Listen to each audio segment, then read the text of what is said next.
Dear student, তোমালোক আটাইকে মোৰ চেনেললৈ ৱেলকাম জনাইছোঁ।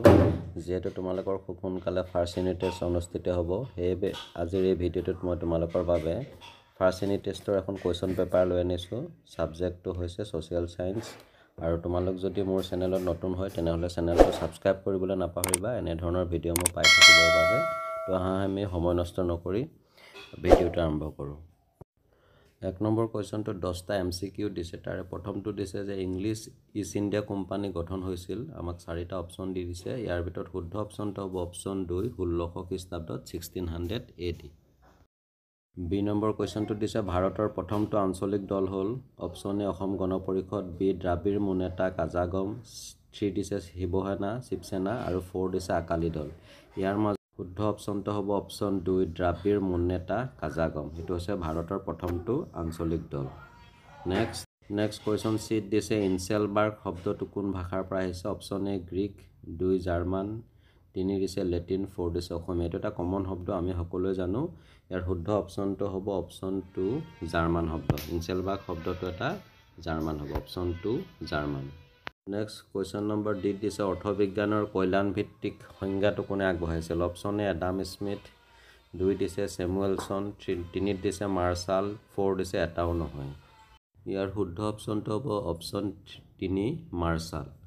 তাৰপিছত নেক্সট দিছে তলৰ কোনখন দেশত বহুদলীয় শাসন ব্যৱস্থা নাই। Option A Bharatvarsha, 2 Bangladesh, 3 Pakistan, 4 England. ইয়াৰ শুদ্ধ অপশ্যনটো হ'ব অপশ্যন 4 ইংলেণ্ড। ইংলেণ্ডত বহুদলীয় শাসন ব্যৱস্থা নাই। এফত দিছে ফৰ্ট উইলিয়াম হ'ল 1 এখন ঠাই, 2 এজন ইংৰাজ বিষয়া, 3 দিছে এটা বাণিজ্যিক কেন্দ্ৰ ট্ৰেড চেণ্টাৰ আৰু 4 দিছে এটাও নহয়। ইয়াৰ শুদ্ধ অপশ্যনটো হ'ব অপশ্যন 3 এটা বাণিজ্যিক কেন্দ্ৰ। অৰ্থাৎ ফৰ্ট উইলিয়াম হ'ল এটা বাণিজ্যিক কেন্দ্ৰ, এটা ট্ৰেড চেণ্টাৰ। তাৰপিছতে দিছে ব-দ্বীপ সৃষ্টি হয় 1 নদীৰ মোহনাত, 2 পৰ্বতৰ উচ্চাংশত, 3 সাগৰৰ তীৰত, 4 এটাও নহয়। আমি জানো যে ব-দ্বীপ সৃষ্টি হয় নদীৰ মোহনাত, গতিকে ইয়াৰ শুদ্ধ অপশ্যনটো হ'ব অপশ্যন 1 নদীৰ মোহনাত। এইচ নম্বৰটো দিছে পৃথিৱীৰ উপৰিভাগত থকা পানীৰ পৰিমাণ হ'ল অপশ্যন এ 71%, 2 দিছে 72%, 3 দিছে 73%, 4 দিছে 74%। ইয়াত শুদ্ধ অপশ্যনটো হ'ব অপশ্যন 1, 71%। অৰ্থাৎ পৃথিৱীৰ উপৰিভাগত থকা পানীৰ পৰিমাণ হ'ল 71%। নেক্সট দিছে মুছলিম লীগ কেতিয়া গঠন হৈছিল। অপশ্যন 1 1906 চনত, 2 দিছে 1900 চনত, 3 দিছে 1904 চনত আৰু 4 নম্বৰ দিছে 1905 চনত। ইয়াৰ ভিতৰত শুদ্ধ অপশ্যনটো হ'ব অপশ্যন 1, 1906 চনত। তাৰপিছতে দিছে জে নম্বৰ নদীৰ কাৰ্যকেইটাক ভগাব পাৰি 2টা ভাগত, 2 নম্বৰ দিছে এটা ভাগত, 3 দিছে 3টা ভাগত, 4 দিছে 6টা ভাগত। ইয়াত শুদ্ধ অপশ্যনটো হ'ব অপশ্যন 3, 3টা ভাগত। অৰ্থাৎ নদীৰ কাৰ্যক 3টা ভাগত ভগাব পাৰি। MCQখিনি ইমানতে সমাপ্ত হৈছে। আৰু ইয়াৰ পিছত সমাজ বিজ্ঞানৰ ইতিহাস পাঠ্যপুথিৰ পৰা কেইটামান আমাক কুৱেশ্যন দিছে পাৰ্ট 2ত। তাৰে প্ৰথম কুৱেশ্যনটো দিছে কুৱেশ্যন নম্বৰ 2, ভাৰত আৰু পাশ্চাত্যৰ মাজত সাগৰীয় পথ আৱিষ্কাৰ কৰা প্ৰথম পৰ্তুগীজ নাবিকজন কোন। ইয়াৰ এনচাৰটো হ'ব পৰ্তুগীজ নাবিক বাৰ্থলোমিউ ডিয়াজ। তেখেতে 1487 খ্ৰীষ্টাব্দত আফ্ৰিকা মহাদেশৰ দক্ষিণ দিশত অৱস্থিত উত্তৰ শাখা অন্তৰীপত উপস্থিত হ'ব পাৰিছিল। ইয়াৰ এনচাৰটো হ'ব লৰ্ড মেয়ৰ। তেখেতে তেওঁৰ কাৰ্যকালত গ্ৰহণ কৰা বিত্তীয় বিকেন্দ্ৰীকৰণ প্ৰস্তাৱে ভাৰতবৰ্ষত স্থানীয় স্বায়ত্তশাসন ব্যৱস্থাৰ বাট মুকলি কৰিছিল। কুৱেশ্যন নম্বৰ 4ত লৰ্ড কেনিঙৰ 2টা প্ৰধান সংস্কাৰ উল্লেখ কৰিবলৈ দিছে। মাৰ্ক আছে 2। এইটো তোমালোকৰ ইতিহাস পাঠ্যপুথিৰ যিটো প্ৰথম অধ্যায়, অৰ্থাৎ ভাৰতবৰ্ষলৈ ইউৰোপীয়সকলৰ আগমন, এই পাঠটোৰ যিটো অনুশীলনী পেজ নম্বৰ 23ত আছে, তাৰ 2 নম্বৰ যিটো চমু অথবা দীঘল উত্তৰৰ প্ৰশ্ন, তাৰ 7 নম্বৰ প্ৰশ্ন হয়, তাতে আছে। নিশ্চয় তোমালোকে কৰিছা, যদি কিবা অসুবিধা হয় কমেণ্ট কৰিবা। নেক্সট কুৱেশ্যন নম্বৰ 5ত দিছে ভাৰত পৰিষদ আইনৰ 2টা গুণ আৰু 2টা দোষ উল্লেখ কৰা।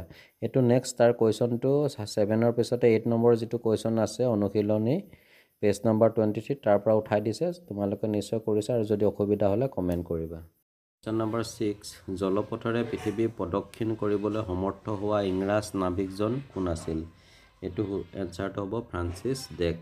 7 নম্বৰত দিছে লোকসেৱা পদবী লাভ কৰা প্ৰথম ভাৰতীয় কোন। তো আমি সকলোৱে জানো তেখেত হৈছে সত্যেন্দ্ৰনাথ ঠাকুৰ। তেখেতে 1864 চনত প্ৰথম ভাৰতীয় লোক হিচাপে লোকসেৱা পদবী লাভ কৰিছিল। নেক্সট দিছে 8 নম্বৰত কোনখন আইনৰ জৰিয়তে ইংলেণ্ড চৰকাৰে পোনপটীয়াকৈ ভাৰত শাসন কৰাৰ ক্ষমতা দিছিল? ইয়াৰ এনচাৰটো হ'ব ভাৰত চৰকাৰ আইনৰ জৰিয়তে ইংলেণ্ড চৰকাৰে পোনপটীয়াকৈ ভাৰত শাসন কৰাৰ ক্ষমতা দিছিল। জানি থোৱা ভাল যে এই আইনখন ব্ৰিটিছ সংসদে 1858 খ্ৰীষ্টাব্দৰ 2 আগষ্ট তাৰিখে প্ৰণয়ন কৰিছিল। Government of India act 1858। Question number 9ত দিছে ইষ্ট ইণ্ডিয়া কোম্পানীৰ ভাৰতত থিতাপি লোৱাৰ দুটা উদ্দেশ্য লিখা। এইটো নিশ্চয় তোমালোকে কৰিছা পাঠ্যপুথিৰ পৰা। তো এইটো যদি তোমালোকে অসুবিধা হয় কমেণ্ট কৰিবা। এবাৰ পাৰ্ট 2ত তোমালোকৰ পাঠ্যপুথি ভূগোলৰ পৰা কেইটামান কুৱেশ্যন দিছে। তাৰে প্ৰথমটো দিছে কুৱেশ্যন নম্বৰ 10 অশ্বক্ষুৰা হ্ৰদ কি? চিত্ৰৰ সহায়ত ইয়াৰ সৃষ্টি কেনেকৈ হয় লিখা। এইটো তোমালোকৰ পাঠ্যপুথিতে আছে। তোমালোকে নিশ্চয় এই কুৱেশ্যনটোৰ এনচাৰ ইতিমধ্যে কৰিছা।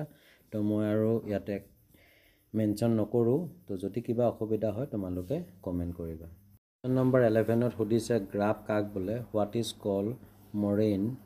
ইয়াৰ এনচাৰটো তোমালোকে এনেদৰে লিখিব লাগিব। হিমবাহে বৰফৰ উপৰি অন্য বহুতো পদাৰ্থ কঢ়িয়াই আনে। এনেদৰে কঢ়িয়াই অনা বৰফৰ বাহিৰে অন্যান্য পদাৰ্থবোৰকে সামগ্ৰিকভাৱে গ্ৰাফ বোলা হয়। আৰু এইখিনিতে জানি লোৱা ভাল যে গ্ৰাফ 4 প্ৰকাৰৰ: পাৰ্শ্বগ্ৰাফ, ভূমিগ্ৰাফ, মধ্যগ্ৰাফ আৰু প্ৰান্তগ্ৰাফ। এবাৰ কুৱেশ্যন নম্বৰ 12 নদীৰ অৱক্ষেপণ কাৰ্যৰ ফলত সৃষ্টি হোৱা এটা অৱয়ৱৰ উদাহৰণ দিবলৈ দিছে। ইয়াৰ এনচাৰ তোমালোকে বালিচৰ অথবা প্লাৱনভূমি অথবা প্ৰাকৃতিক বান অথবা বদ্বীপ ইয়াৰ পৰা যিকোনো এটা লিখিবলৈ, যিহেতু ইয়াত আমাক এটা অৱয়ৱৰ উদাহৰণ দিবলৈহে দিছে। এবাৰ কুৱেশ্যন নম্বৰ 13ত দিছে অৱনমন কি? What is ডিফ্লেশ্যন? ইয়াৰ এনচাৰটো তোমালোকে এনেধৰণে লিখিব পাৰা মৰুভূমিৰ পৰিৱেশত ধূলি আৰু বালিবোৰ বতাহে অনায়াসে এঠাইৰ পৰা আন ঠাইলৈ কঢ়িয়াই নিব পাৰে। এনেদৰে কোনো অংশৰ পৰা ধূলি বালি উলিয়াই নিয়া কাৰ্যক অৱনমন বোলা হয়। কুৱেশ্যন নম্বৰ 14 উপকূল কাক বোলে? What is call coast? ইয়াত যিহেতু মাৰ্ক 1 আছে গতিকে তোমালোকে এনেধৰণে লিখিব পাৰি ইয়াৰ এনচাৰটো যে সাগৰ মহাসাগৰৰ পাৰ বা তীৰক উপকূল বোলা হয়। লগতে জানি থোৱা ভাল যে মহাদেশ আৰু মহাসাগৰবোৰৰ সংযোগস্থল এডাল একা বেকা দীঘল ৰেখাৰ দৰে। এই ৰেখাক উপকূল ৰেখা বুলি কোৱা হয়। কুৱেশ্যন নম্বৰ 15ত দিছে বাহ্যিক কাৰক মানে কি? কেইটামান বাহ্যিক কাৰকৰ নাম লিখা। ইয়াৰ এনচাৰটো এনেধৰণে লিখিব পাৰোঁ যে পৃথিৱীৰ স্থলভাগ আৰু জলভাগত ক্ৰিয়া কৰা যিবোৰ কাৰকে আমি দেখিব পৰাকৈ বাহিৰৰ পৰা ক্ৰিয়া কৰে তাকে বাহ্যিক কাৰক বোলে।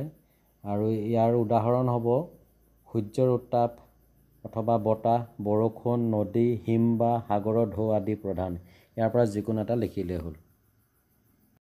নেক্সট পাৰ্ট 3ত সমাজ বিজ্ঞানৰ 3য় খণ্ড অৰ্থাৎ ৰাজনীতি আৰু অৰ্থনীতি বিজ্ঞানৰ পাঠ্যপুথিৰ পৰা কেইটামান কুৱেশ্যন আমালৈ আগবঢ়াইছে। তাতে প্ৰথম কুৱেশ্যনটো দিছে কুৱেশ্যন নম্বৰ 16 ভাৰতবৰ্ষত প্ৰথম মৰ্চা চৰকাৰ গঠন কেতিয়া হৈছিল? ইয়াৰ এনচাৰটো হ'ব 1977 চনত মোৰাৰজী দেশাইৰ নেতৃত্বত ভাৰতবৰ্ষত প্ৰথমখন মৰ্চা চৰকাৰ গঠন হৈছিল। কুৱেশ্যন নম্বৰ 17ত দিছে আঞ্চলিক ৰাজনৈতিক দলৰ জন্মৰ দুটা কাৰণ লিখা। তোমালোকৰ পাঠ্যপুথিত মুঠতে 5টা কাৰণ দিছে। তাৰ পৰা যিকোনো দুটা লিখিলেই হ'ল। ধৰা 1 নম্বৰ দিলা সৰ্বভাৰতীয় ৰাজনৈতিক দলৰ বৈষম্যমূলক নীতি।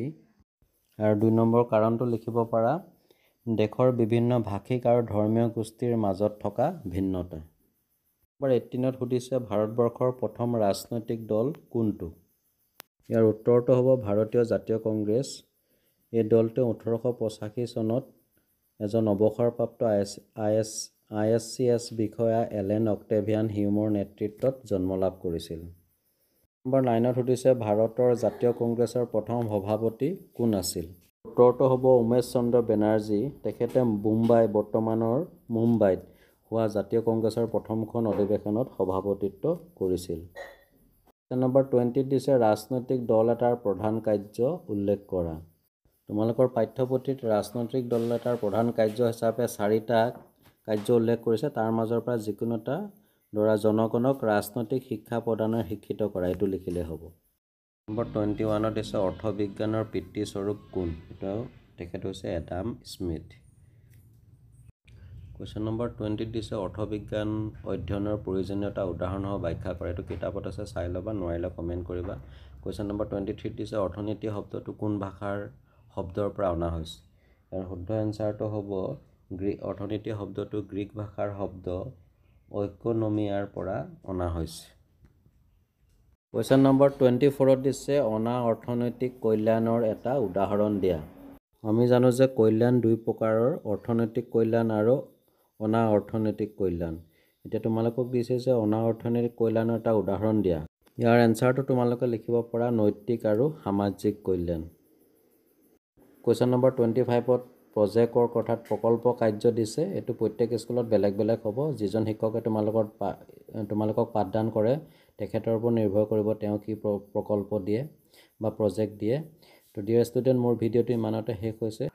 ইউনিট টেষ্টৰ অন্যান্য কুৱেশ্যন পেপাৰবিলাকো ক্ৰমান্বয়ে আগবঢ়াম। তো আৰু তোমালোকে যদি মোৰ চেনেলত নতুন হয় চেনেলটো ছাবস্ক্ৰাইব কৰিবলৈ নাপাহৰিবা, লগতে ভিডিঅ'সমূহ তোমালোকৰ ফ্ৰেণ্ডলৈ শ্বেয়াৰ কৰিবা আৰু প্ৰয়োজন সাপেক্ষে কমেণ্ট কৰিবা। তো আজিলৈ আহোঁ, আন এটা ভিডিঅ'ত পুনৰ লগ